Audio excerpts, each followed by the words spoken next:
Hi everybody, today I'm going to show you how to calculate probabilities from a contingency table. Our problem says a quality control team inspected manufactured components produced across several factory locations to identify defect types and their origin. The counts in the table represent the number of defective units of each defect type found in each location. Our defect types are mechanical failure, software glitch, and material defect. Our locations are Atlanta, Boston, Chicago, and Denver. For part A, we'll find the probability that a randomly inspected defective unit has a material defect. We'll find material defect in our table, and we want to look at the total of 78. We'll compare that to the total number of defects in the table, which is 184.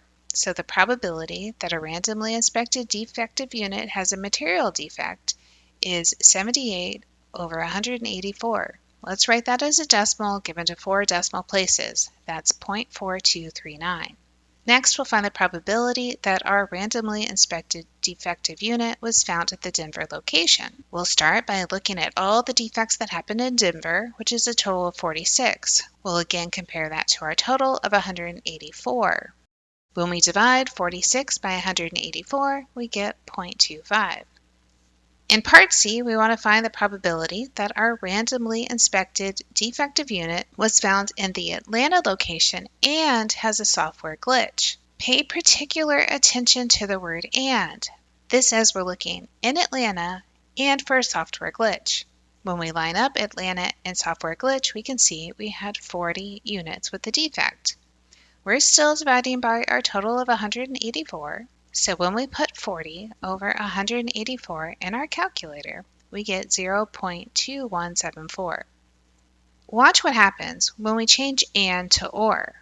This time, when I'm looking for the probability that this randomly selected defective unit was in Atlanta or had a software glitch, it will change our overall value. This time, we're adding all of Atlanta to all of the software glitches, and notice there is that overlap at 40. So what we need to do is add up all the values from Atlanta, 10, 40, and 30, and then we'll add on 12, 8, and 20 from the software glitch.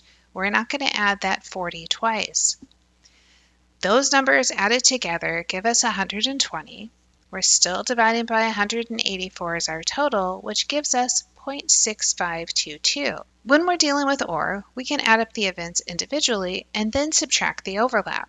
So we could look at the probability that the unit had a software glitch. We could look at the probability that it was from Atlanta and then subtract the probability of software and Atlanta. That looks like 80 over 184 plus 80 over 184 minus 40 over 184. That still gives us 120 over 184. So if your table is big and really complicated, it might be too much work to add up the individual pieces. It might be a better strategy to add up the totals from each individual piece and then subtract the overlap. Our last piece says to find the probability that a randomly inspected defective unit did not have a mechanical failure. To get us started, we'll look at the mechanical failures, which is a total of 26. To find the probability that we do not have a mechanical failure, we're going to use the complement. This means the probability of not having a mechanical failure will be 1 minus the probability that we do have a mechanical failure. So instead of adding up the rest of the pieces, we'll just do a simple subtraction. We'll have 1 minus 26 over 184, which is 0.8587.